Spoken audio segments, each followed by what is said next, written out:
I believe like with my sport, because of the amount of people that are involved in it, you know, you're not just fighting the other guy that was trained by the other coach over there on the other side of the ring. You know, you're also fighting the referee. You're also fighting the judges. You're also fighting the fans around, you know, the friends, the family, the ones that are booing at you.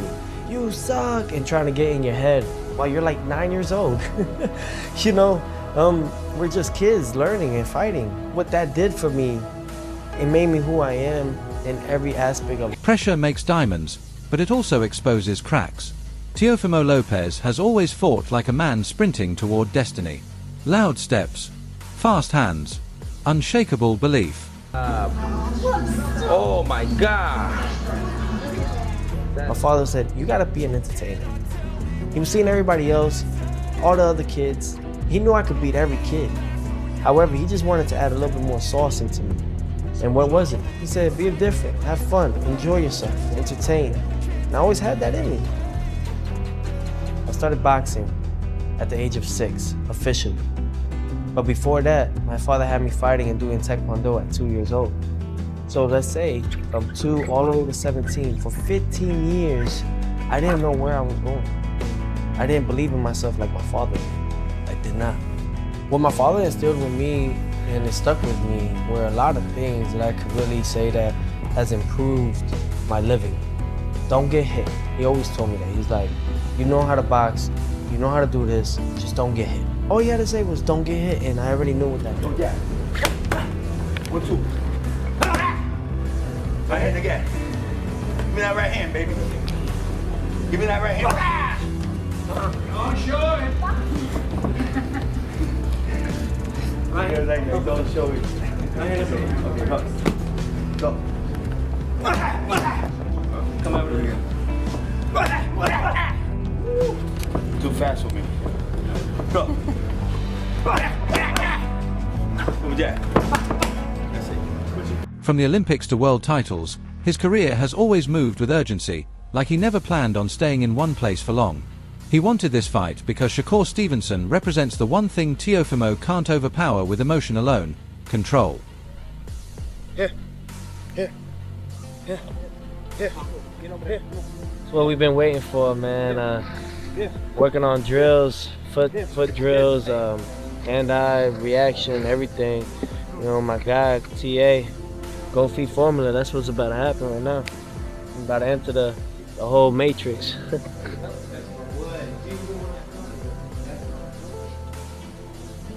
So like you know, we already here. Fight week is on, and we at the UFC Facility Center. I've never seen him this great since right after the Olympics when he turned pro. Like, very explosive. Now it's a take back, and we just trying to focus on that and going to the next level, man, and taking over the 140 weight division, and that's what we focus on. Their paths crossed years ago. Both Olympians, both groomed for greatness, always mentioned in the same conversations, yet never in the same ring, like parallel lines daring boxing to finally let them collide. Teofimo's style is built on explosion and confidence, sudden bursts that flip rounds and momentum in seconds. He feeds off rhythm and reaction. So it's really just trying to just keep it going, you know, keep moving forward throughout the whole time and throughout the whole process, and mainly just have fun with it. You know, you gotta have fun with what you do. You know, I love this. You know, I haven't stopped doing what I've done because of the fact that I enjoy what I do. You know, this has been 20 years in the making, 20 years in this. You know, and I have so much to do and so much to prove within myself. So mentally, I'm prepared. Physically, I'm more than ready. You know, and emotionally, oh, I'm on fire. You know, I'm on fire with it. You know, because all I ever did was try to be great. You know, and it's no longer trying. I am. You know, I am great, and it's all about just continuing and holding that. So it's all about just staying humble throughout the process, keeping myself level-headed, and really just enjoying each day that we get, because tomorrow's never promised. When he's right, like against Lamanco or Josh Taylor, he looks untouchable, sharp, creative, fearless, daring opponents to keep up. Training now with his father, Lopez Sr., Teofimo is focusing on discipline, smarter combinations, and round-by-round control for the Stevenson fight. That's the Teofimo experience. Brilliance wrapped in risk, talent that can win big or unravel fast. Always chasing moments that turn fights into statements. I'll tell you like this. A lot of these people, they're so ambitious, and it's okay to be, you have to. But the thing is, sometimes you don't get it because you're probably not gonna carry it the right way. You're probably not gonna be a people's champ. You're probably just gonna spend all your money, like a lot of these fighters do, on yourself rather than giving back, you know? It's all about being a people's champ. Muhammad Ali was the greatest of all time for those things, you know, and he made a strong, strong impact in this sport.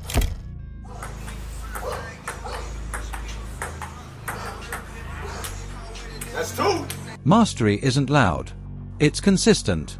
Shakur Stevenson has been moving toward this fight as if it were always inevitable, step by step, never rushing, never drifting. Another Olympian, but wired differently. Shakur learned early that the ring rewards those who think faster than they move. He doesn't chase names. He attracts them, and Teofimo has always been the loudest challenge in the room. How he stay long and keep that angle. Yeah, he keep the angle. Keep his head off the Position, fucking man, line. just in case. Especially with somebody fast like him with timing. You can't be out of position. Yeah. He strong as hell. He picked me up in there. It was fun though. Just to be in the ring with him, share the ring with him, test his IQ out a little bit, see some of the moves he doing, and I'm gonna go take with me when I go fight. So I appreciate Dre. You gonna run it back again? Oh yeah, for sure. For sure. Shakur's style is subtraction. He takes away space, options, and confidence until opponents are swinging at air and doubting their own timing.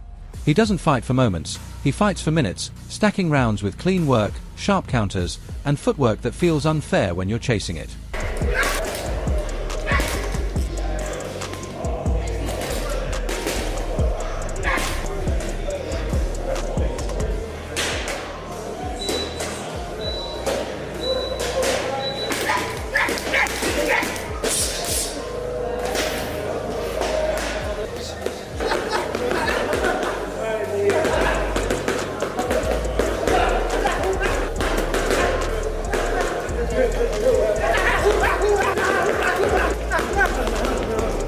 Along the way, Shakur has built elite connections, learning from minds like Andre Ward, Roy Jones Jr., Floyd Mayweather, and Terence Crawford. Losses haven't defined him because mistakes rarely repeat. He adjusts, refines, and comes back tighter. Shakur wants this fight because Teofimo is chaos, and Shakur has built his entire identity on proving that chaos, no matter how gifted, can be solved. It's looking bad today. That's how it's looking. Cool gonna break some and if he don't break some shit, he gonna beat the fuck out of him. Over this. Oh. Nice. Oh. We don't care who it is. We have no friends. Shakur, if his cousin get in the ring, he gonna get this smoke. If his brother get in the ring, he gonna get this smoke. We have no friends. Strictly business. Antonio Tarver put it perfectly, this fight is a chess match disguised as a brawl. If Shakur controls distance and owns the center, he wins. If Teofimo forces spurts and closes the gap, he changes the night. Tarver emphasized the details people forget: conditioning, mental focus, and the daily habits that keep a fighter sharp. If you see Shakur controlling the distance, giving him angles, keeping that fight sort of in the middle, you gotta favor Shakur. But if he's on the back foot, if he's on the ropes, I mean, that's gonna give Teofimo a lot of opportunity. Those details matter most when rounds 9 through 11 feel like lifelines. Tarver called Teofimo a true combination puncher, someone who throws both hands in succession and can turn a clean sequence into chaos. That's why he warned Teofimo to press in spurts, not explode blindly, or Shakur will turn it into a long, miserable night. What makes Teofimo, I believe, dangerous in this fight, he throws both hands in succession. He's a combination type puncher, and that always serves well if you got a real slick defensive fighter in there. Tarver leaned on history. When Teofimo showed up against Lomachenko and Josh Taylor, he became a different fighter. According to Tarver, the only version of Teofimo that beat Shakur is that ultra-focused version, violent with intent, disciplined, moving his feet to get inside. Still, he reminded us that Shakur has the tools to be the cooler chess player. It could be, leaning toward becoming the face of boxing, because with Shakur being undefeated, having a big name like Teofimo Lopez on his record, you know, hey, he's gonna have to then. With timing, counters, and now the frame to carry weight at 140, Shakur at his best, like he was against Zepeda, makes elite fighters look ordinary. Tava's bottom line: favor the boxer if the plan holds, fear the fighter if Teofimo buys the night. Either way, this is a defining crossroads for both men. There with all these big names and see, can he beat one or two more guys and become the real fighter, the king around that 140, 147 division. It's a lot of action there, Mark. Right after that, Wade Plemons zoomed out and reminded us why this fight matters. This is best versus best, in their prime, he said, and boxing almost never gets that without years of excuses. This isn't about belts collecting dust. It's about timing. These two have known each other since the amateurs, circled each other forever, and now there's nowhere left to hide. The same opportunity. This is Shakur's toughest test, no doubt about it. The Williams-Zepeda fight was a tough test because of the style of fight that Zepeda brings, but Zepeda is not the boxer that Teofimo Lopez is. It's just not even close to the same category of boxing ability, technique, skill, experience, higher level. Like, it's not even close. So Shakur is going to have to answer those questions as well. If he believes, and he does, that he's the best in the world, this is how you... Wade broke down the face-off as the first mental exchange. Not fake hostility, but posture, eye contact, who's talking through the questions instead of to the interviewer. He pointed out that Teofimo genuinely respects Shakur's boxing, movement, and inside-outside ability, and that matters. Fighters who dismiss get embarrassed. Fighters who respect prepare.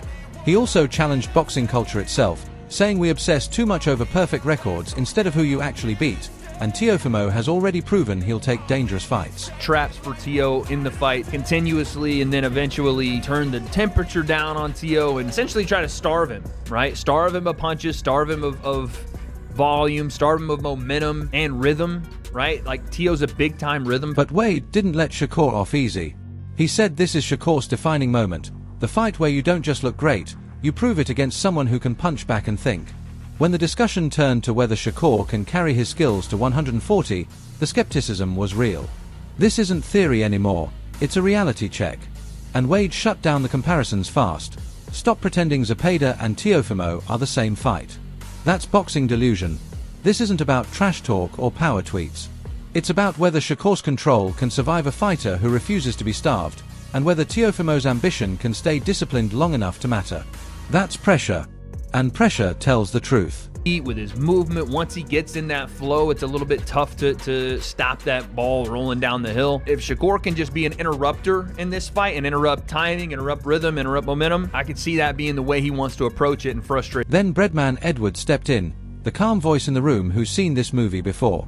He warned people not to disrespect Teofimo by acting like Shakur will just walk through him. Shakur's consistency is elite. He gives you the same level every night, which is why betting odds lean his way. But Breadman also reminded us why Teofimo is dangerous when dialed in. Athleticism, explosiveness, and confidence can turn scary fast. A basketball analogy. Shakur Stevenson averaged about 25 points a game, right? But every game he scored about 23, 24, 27, 28. He just have a good baseline. With Teofimo averaged about 22 points a game. Some games he only have 10, but other games he got 50. Gotcha. You understand what I'm trying to say? Breadman used a perfect basketball analogy. Shakur is the guy who gives you 25 every night. Teofimo is the guy who might give you 10, or might give you 50 and set the building on fire. That's not inconsistency, that's volatility.